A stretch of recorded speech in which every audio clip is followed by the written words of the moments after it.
মৰমৰ ছাত্ৰ ছাত্ৰীসকল, তোমালোক আটাইকে স্বাগতম জনাই আজি ভিডিঅ'টো আৰম্ভ কৰিব লৈছো।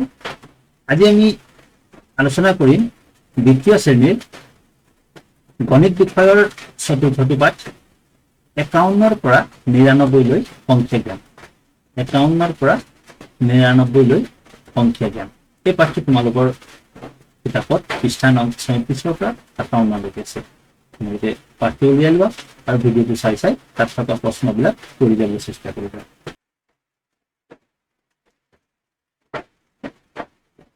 ৫১ৰ পৰা ৯৯ লৈ সংখ্যাবোৰ পঢ়োৱা। ৫-১ ৫১, ৫-২ ৫২, ৫-৩ ৫৩, ৫-৪ ৫৪, ৫-৫ ৫৫, ৫-৬ ৫৬, ৫-৭ ৫৭, ৫-৮ ৫৮, ৫-৯ ৫৯, ৬-০ ৬০, ৬-১ ৬১, ৬-২ ৬২, ৬-৩ ৬৩, ৬-৪ ৬৪, ৬-৫ ৬৫, ৬-৬ ৬৬, ৬-৭ ৬৭, ৬-৮ ৬৮, ৬-৯ ৬৯, ৭-০ ৭০,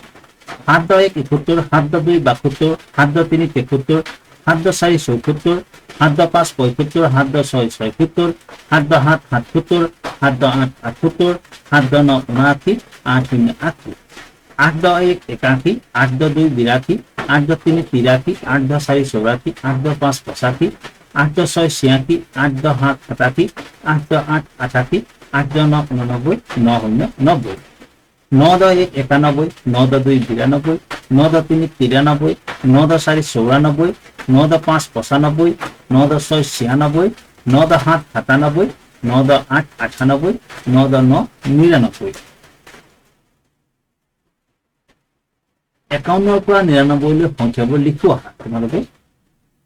কিতাপত চাই এই সংখ্যাবিলাক প্ৰতিটো ঘৰত এটা এটা সংখ্যা, অৰ্থাৎ এটা সংখ্যা মানে ৫-১ ৫১ এইটো এটা সংখ্যা, ৫-২ ৫২ এটা সংখ্যা, তেনেকৈ ৯৯ লৈকে লিখি গৈ থাকিবা। বোৱা আৰু বুজা দুটা অংকৰ সংখ্যাৰ বাবে কৰা এটা কাম, একক আৰু দশক ৰাখা স্থান দুটাৰ নাম। যদি আমি দুটা অংকৰ সংখ্যা থাকে, ধৰা হওক এই ৫-১ ৫১, দুটা অংক আছে, এইটো ৫ এটা ১ এটা। যদি দুটা অংক থাকে তেতিয়াহ'লে সোঁফালৰটোক আমি একক আৰু বাওঁফালৰটোক দশক নাম দিম। ইয়াত ৩২ত ৩২ দুইটো একক আৰু তিনিটো দশক। তলৰ সংখ্যাকেইটা ১০ আৰু ১ ব্যৱহাৰ কৰি লিখা। ৩২টোক ৩ ১০ আৰু ২ ১, ১ বা একক, ১ বুলি লিখা আছে, আমি ১ বুলি লিখো। এতিয়া ২০টো ২ ১০ ০ ১, ৪৭ ৪৭টো ৪ ১০ ৭ ১, ৩ ১০ ৭ ৩৭, ৩ ১০ ৭ ১, ৩ ১০ ৫ ৩৫টো ৩ ১০ ৫ ১, ৩৩টো ৩ ১০ ৩ ১, ৫০ ৫ ১০ ০ ১, ২৭ ২ ১০ ৭ ১, ৪১ ৪ ১০ ১ ১, ৪৩ ৪ ১০ ৩ ১। তাৰপিছত তলৰ সংখ্যাকেইটাৰ ঘেৰ দিয়া অংকবোৰ দশক আৰু এককৰ ঘৰত বহুৱা। ইয়াত এটা উদাহৰণ দিয়া আছে, ৪৮ ৪৮ৰ ৮টো ঘেৰ দিয়া আছে, ৮টো কি হয় তেতিয়া এইটো ১ হয় বা একক হয়, গতিকে এককৰ ঘৰত লিখা আছে। তেনেকে আমি বাকীবিলাকো লিখি পাম। ৪৫ত ৪টো দশক, ৫০ৰ ০ একক, ২০ৰ ০টো একক, ৩৫ ৩৫ত ৩টো ঘেৰ দিয়া আছে, ৩টো হ'ব দশক, ৩৭ ৩৭ত ৩টো দশক, ৪৬ ৪৬ৰ ৬টো একক, ১১ ১১ৰ ১টো একক, ২২ ২২ৰ প্ৰথম দুইটো দশক, ৪০ ৪০ৰ প্ৰথম ৪টো দশক। তলৰ ছবিবোৰত ১০টাত ঘেৰ দিয়া। এতিয়া কেইটা ঘেৰ আৰু কেইটা খোলা বস্তু পালা গণনা কৰাৰ মুঠ সংখ্যাটি দশক আৰু এককত লিখা। আমি এনেকে ১০কে ঘেৰ দিব লাগে বা গোল বনাব লাগে, আৰু কেইটা হয় আমি দশকৰ ঘৰত লিখিম, আৰু কেইটা খোলা থাকে সেইটো এনেকে এককৰ ঘৰত লিখিম। এতিয়া ইয়াত ২ ১০ ১ ১০ ২ ১০, গতিকে ২টো দশক আৰু ১ ২ ৩ ৪টো এককৰ ঘৰত, ২ ১০ ১ ৪ ১ হলে ২৪। তেনেকে ইয়াত ৩২ বুলি দিয়া আছে, ইয়াত ৩২টা আছে, ইয়াত ১ ১০ ২ ১০ ৩ ১০ আৰু ১ ২, ২টো একক আৰু ৩ ১০টো দশক। ইয়াত চাওঁ আহা 1 10 2 10 3 10 4 10 ইয়াত 1 নাই গতিকে এককৰ ঘৰত 0 আৰু 4 দহকৰ ঘৰত 4 ইয়াত চাওঁ 1 10 2 10 3 10 4 10 আৰু তিনটা খোলা অৰ্থাৎ 3 টো একক আৰু এই 4 টো দহক এককৰ ঘৰত 3 দহকৰ ঘৰত 4 ইয়াত চাওঁ 1 10 2 10 3 10 4 10 আৰু 1 2 3 4 5 6 7 7 টো একক আৰু 4 10 ইয়াত চাওঁ 1 10 2 10 3 10 4 10 5 10 ইয়াত একক নাই অৰ্থাৎ খোলা নাই এককৰ ঘৰত 0 আৰু দহকৰ ঘৰত 5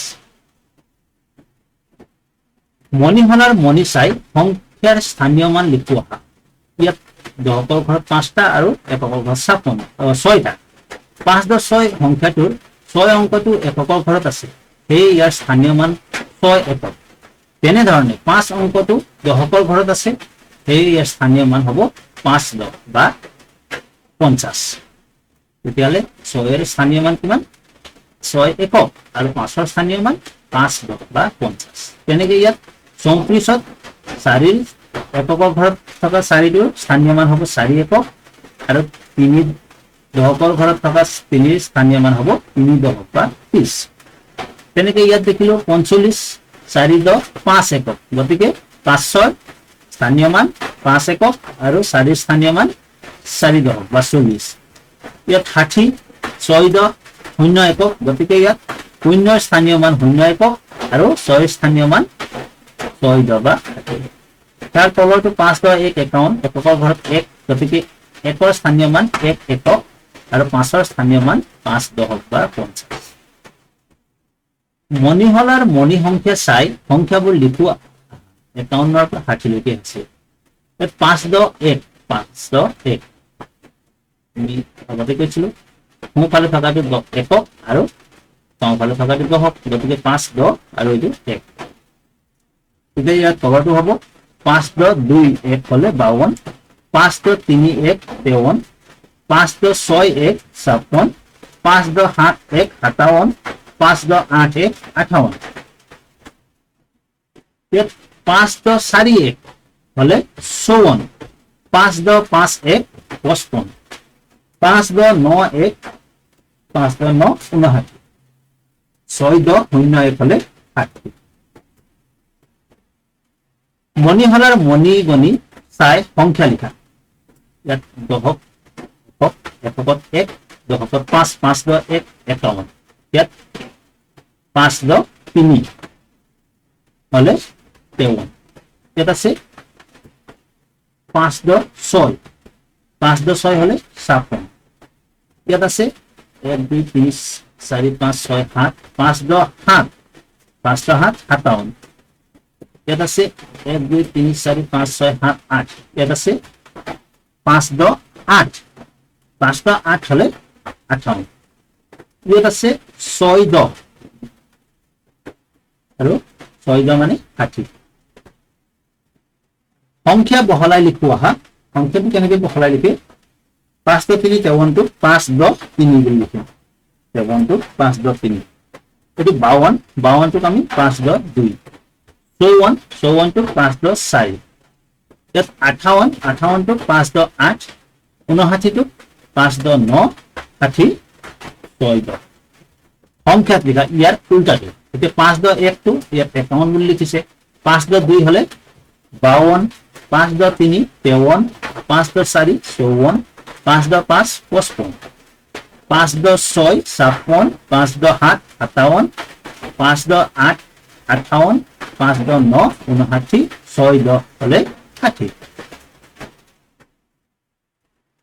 দহৰ মুঠা আৰু খোলা কাঠি গণনা কৰি পঢ়া আৰু লিখা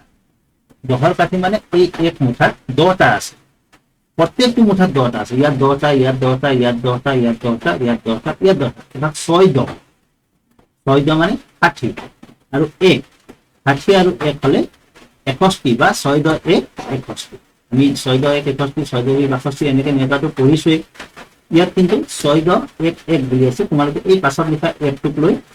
ভুল বুজিব নালাগে এটো আমি যেনেকৈ কৰিছিলো 1 2 তেনেকৈ বুজি ললে 6 দ 2 1 62, 6 দ 3 1 63, 6 দ 4 1 64, 6 দ 5 1 65, 6 দ 6 1 66, 6 দ 7 1 68, 6 দ 8 1 68, 6 দ 9 1 69 আৰু 9 পিছত যেহেতু 10 হয়, 10 মানে এক মুঠা, ইয়াত 6টাকে মুঠা আছিল, ইয়াত কিন্তু 7টা মুঠা হ'ল, অৰ্থাৎ 7 10 হ'ল, 7 10 মানে 70। ইয়াত তেনেকে 7 10 1 71টো লিখা আছে, ইয়াত তলৰখিনি আমি লিখি যাম। 7 10 2 1 72, 7 10 3 1 73, 7 10 4 1 74, 7 10 5 1 75, এফালে 7 10 6 1 76, 7 10 7 1 77, 7 10 8 1 78, 7 10 9 1 79, 8 10 80। পিছৰ সংখ্যাটো লিখি অহা, পিছৰ সংখ্যা মানে 1ৰ পিছত 2, 2ৰ পিছত 3, 3ৰ পিছত 4 তেনেকে লিখিব লাগিব। ইয়াত যেহেতু দশকৰলৈকে সংখ্যা আছে, আমি দশকৰ ঘৰটোত আমি মন নকৰো, দশকৰ ঘৰটো মন কৰিম যেতিয়া 0 আৰু 1 থকা সংখ্যা থাকে, আমি তেতিয়াহে দশকটো মন কৰিব লাগিব বিশেষকৈ। নহলে আমি 2ৰ পিছৰ সংখ্যা লিখিবলৈ দিলে 3, 3ৰ পিছৰ সংখ্যা লিখিব দিলে 4, 5ৰ পিছৰ সংখ্যা লিখিব দিলে 6 তেনেকে লিখিম, আৰু দশকৰ ঘৰত থকা অংকটো একেই। 6 দ 2 62ৰ পিছত 6 দ 3, 6 দ 5ৰ পিছত 6 দ 6, 7 দ 4ৰ পিছত 7 দ 5, 7 0ৰ পিছত 7 দ 1, 0ৰ পিছত 1 আহে। 6 দ 7ৰ পিছত 6 দ 8, 6 দ 6ৰ পিছত 6 দ 7, 7 দ 6ৰ পিছত 7 দ 7, 7 দ 9 পিছত 8 0 80, এইটো 79, এইটো হ'ব 80। 6 দ 3ৰ পিছত 6 দ 4, 7 দ 8ৰ পিছত 7 দ 9, 6 দ 9ৰ পিছত 6 দ 9 69, 69ৰ পিছতো 70, 7 দ 7 77, 7 দ 8 হ'ব। ইয়াত আগৰ সংখ্যাটো লিখিব দিছে, আগৰ সংখ্যাটো লিখি অহা। এতিয়া ইয়াত আগৰ মানে একেই, আগৰ নিচিনাই আমি 6 দ 6ৰ পিছত 6 দ 7 পাইছিলো, কিন্তু 6 দ 7ৰ আগত কি হ'ব 6 দ 6, তাৰমানে ইয়াত এককৰ ঘৰত 7 আছে, তেতিয়াহ'লে ইয়াৰ এককৰ ঘৰত 6 হ'ল। ইয়াত যদি 6 থাকিলে ইয়াত 5 হ'ব, ইয়াত যদি 4 থাকে ইয়াত 3 হ'ব, তেনেকে আমি চাই যাম। ইয়াত 3 আছে যিহেতু এইটো হ'ব 7 দ 2, ইয়াত আছে 6 দ 5, গতিকে এইটো হ'ব 6 দ 4, 6 দ 3 এইটো হ'ব 6 দ 2, এইটো হ'ব 6 দ 6, 6ৰ আগৰ সংখ্যাটো 6 দ 5, এইটো 7 দ 8, 7 দটো একে থাকিব, 8ৰ আগৰ সংখ্যা 7, অৰ্থাৎ 7 দ 7, 6 দ 9, 6 দটো একে থাকিব, 9ৰ আগৰ সংখ্যা 8, 6 দ 8, 7 দ, এতিয়া শূন্য থাকিলে আমাৰ অলপ অসুবিধা হয়, ইয়াত আমি মনত ৰাখিব লাগিব 70, 70ৰ আগৰ সংখ্যাটো 69, 6 দ 9। ইয়াত কি হৈছে, শূন্যৰ আগৰ সংখ্যাটো 9 হৈছে, আৰু 9 হোৱাৰ লগে লগে এই 7ৰ আগৰ সংখ্যাটো আমি সলনি কৰিব লাগিব। শূন্য থকা সংখ্যাটোক আমি আগৰ সংখ্যা লিখোতে আমি দুটা সংখ্যাকে সলনি কৰিব লাগিব। 7 দ 9ৰ আগৰ সংখ্যাটো 7 দ 8, 7 দ 5ৰ আগৰ সংখ্যা 7 দ 4, 7 দ 7ৰ আগৰ সংখ্যা 7 দ 6, আৰু 8 0 80ৰ আগৰ সংখ্যাটো কি হ'ব, আমি ইয়াত যেনেকৈ পাইছিলো এইটো 9 হ'ব, আৰু 8ৰ আগৰ সংখ্যাটো 7 হ'ব, অৰ্থাৎ 7 দ 9। সংখ্যা বহলাই লিখোৱা, 6 দ এইটো 62, 62টোক আমি কি বুলি লিখিম 6 দ 2, এতিয়া 64টোক আমি কি বুলি লিখিম 6 দ 4, 65টো 6 দ 5, 75 7 দ 5, 68, 68টো 6 দ 8, 69 6 দ 9, 70 7 দ, আৰু 77টো 7 দ 7। সংখ্যাত লিখা, এতিয়া তাৰ উল্টাটো লিখিম। এতিয়া 7 দ 1 71,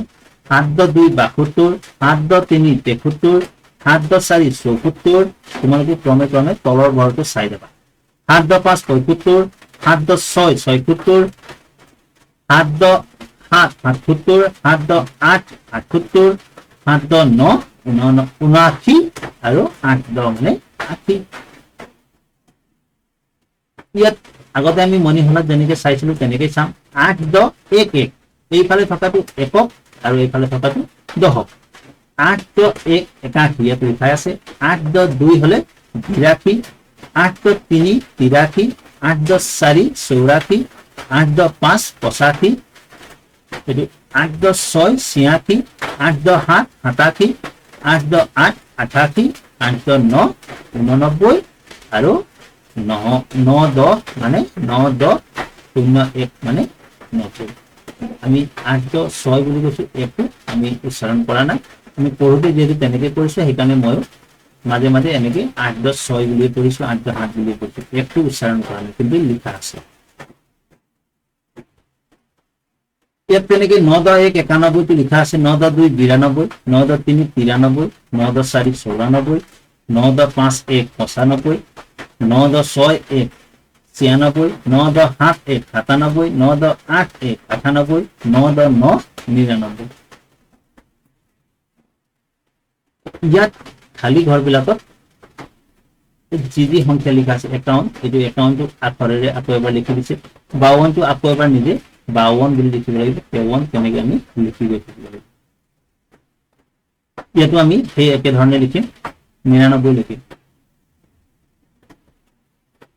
তলৰ সংখ্যা কেইটা 10 আৰু 1 ব্যৱহাৰ কৰি লিখা 8 0 80 8 10 0 1 এই সোঁফালে থকাটো 1 আৰু বাওঁফালে থকাটো 10 8 10 2 1 8 10 7 1 9 10 7 1 8 10 3 1 9 10 0 1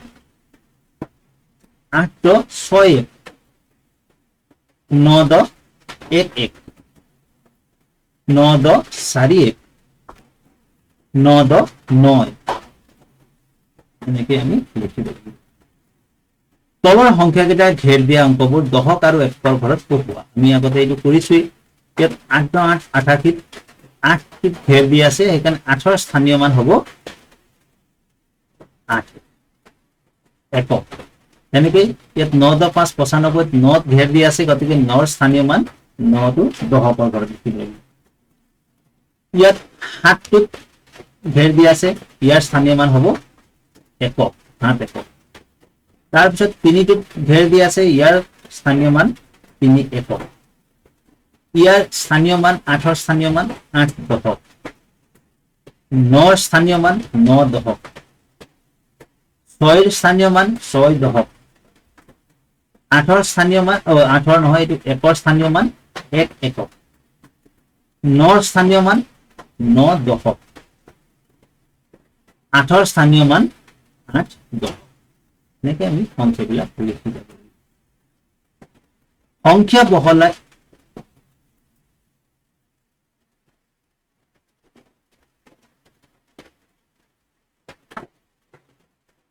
সংখ্যা বহলাই লিখো আহা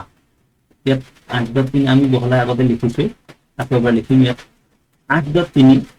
83টোক আমি বহলকে লিখিলে 8.3 বুলি লিখিব লাগিব এইটো লিখিম 9.2 তাৰ তলৰটো 8.8 তলৰটো 9.4 আৰু এইফালে 9.8 তাৰ তলৰটো 8.9 এইটো 9.90 অৰ্থাৎ 9.10 আৰু তলৰটো 9.9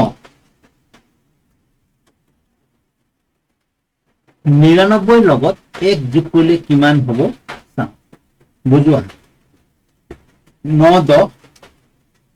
এইটো 9 10 হ'ল 1 2 3 4 5 6 7 8 9 9 1 অৰ্থাৎ 9 ডাল কাটি আছে এতিয়া যোগ 1 কৰিলো এইটো 1 যোগ কৰাৰ লগে লগে এইটো 10 হৈ গ'ল 9 লগত 1 যোগ কৰিলে 10 হৈ গ'ল এতিয়া 10 হৈ যোৱাৰ লগে লগে আৰু 1 মুঠা হৈ গ'ল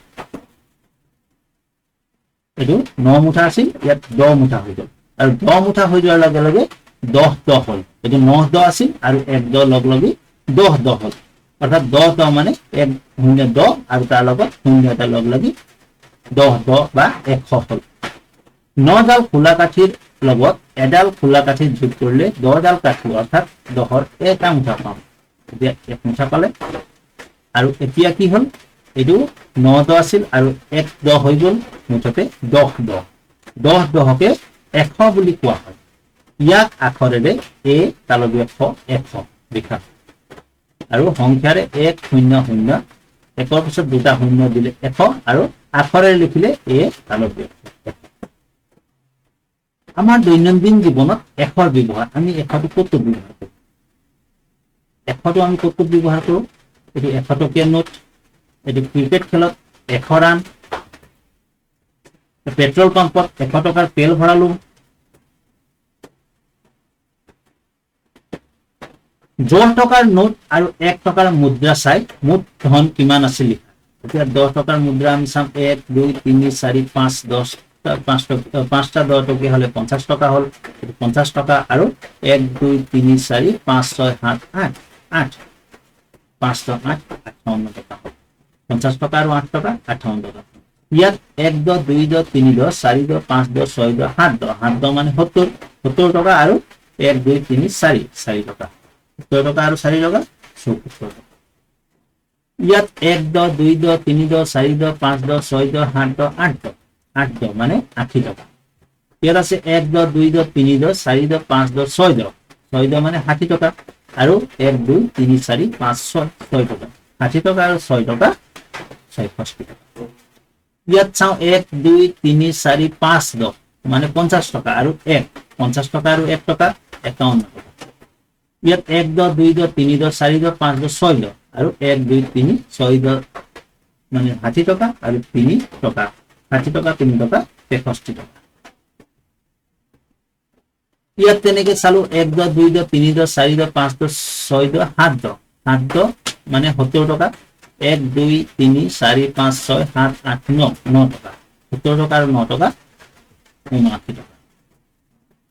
ইয়াত 1 2 3 4 5 6 7 8 9 9 10 মানে 90 টকা খালি ঠাইত সংখ্যাবোৰ লিখি তালিকাখন পূৰ কৰা আমি 5 একাউণ্ট আমি আৰম্ভণিতে লিখিছোই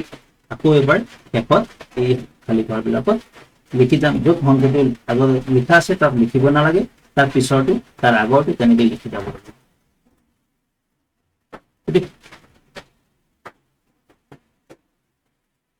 পিছৰ সংখ্যাটো লিখোৱা আমি আগৰ পিছৰ সংখ্যা লিখিব শিকিছোই পিছৰ মানে 2 ৰ পিছত 3 3 ৰ পিছত 4 4 ৰ পিছত 5 তেনেকে একক ঘৰৰ সংখ্যাটো আমি পিছৰ সংখ্যাটো লিখিম আৰু যদি শূন্য আৰু 9 ৰ ক্ষেত্ৰত কিছু বেলেগ হয় গতিকে সেইখিনি মই আকৌ এবাৰ কম পাছ ইয়াত চাও 7.2 পিছত 7.3 ইয়াত 5.5 ৰ পিছত 5.6 5.3 ৰ পিছত 5.4 8 0 80 0 ৰ পিছত 1 আহিব গতিকে 0 ৰ পিছত যদি 1 বাঢ়িছে গতিকে 8 একে থাকিব 81 8.7 ৰ পিছত 8.8 8.1 ৰ পিছত 8.2 6.5 ৰ পিছত 6.6 8.4 ৰ পিছত 8.5 6.2 ৰ পিছত 6.3 8.8 ৰ পিছত 8.9 8.7 ৰ পিছত 8.8 আৰু 9.9 ৰ পিছত 100 হয় আগৰ সংখ্যাটো আগৰ মানে 7 ৰ আগৰ 6 3 ৰ আগৰ 2 6 ৰ আগৰ 5 তেনেকে লিখিব লাগে 8.3 ৰ আগৰ 8.2 6.6 ৰ আগৰ 6.5 9.3 ৰ আগৰ 9.2 9.6 ৰ আগৰ 9.5 8.8 ৰ আগৰ 8.7 7.9 ৰ আগৰ 7.8 9.90 ৰ আগৰ হ'ব 8.9 89 6.9 ৰ আগৰ 6.8 7.5 ৰ আগৰ 7.4 7.70 ৰ আগৰ 6.9 8.80 7.9 তলৰ সংখ্যাবোৰ আখৰেৰে লিখা এই 5.2 52 আমি 52 বুলি পঢ়ো কিন্তু আখৰেৰে বটাকাৰ বা 52 60 60 টো মুদিনে ফটকা লেখা মুদিনে ফটকা 60 তেনেকে 5.7 57 6.2 62 7.7 77 8.1 81 9.2 92 8.3 83 9.8 98 8.9 89 9.9 99 7.0 70 6.9 69 9.3 93 9.0 90 10 বা 1 দুটা শূন্য দিলে 1 ছাত্ৰীসকল এই পাঠৰ ভিডিঅ' আমি ইমানতে সামৰণি মাৰিছো ভিডিঅ'টো যথেষ্ট দীঘলীয়া হৈছে লাগি তোমালোকে ধৈৰ্য্যৰে চাবা আৰু ভিডিঅ'টো ভাল পালে তোমালোকে এটা লাইক কৰি দিবা বন্ধুবৰ্গৰ মাজত শ্বেয়াৰ কৰিবা আৰু কিবা যদি জানিবলগীয়া থাকে তোমালোকে কমেণ্ট কৰিবা আৰু চেনেলটো ছাবস্ক্ৰাইব কৰিবলৈ নাপাহৰিবা। মই এই চেনেলটোত তোমালোকৰ বাবে প্ৰয়োজনীয় সকলো পাঠৰ ভিডিঅ' লৈ আহিম। শুভৰাত্ৰি, ধন্যবাদ।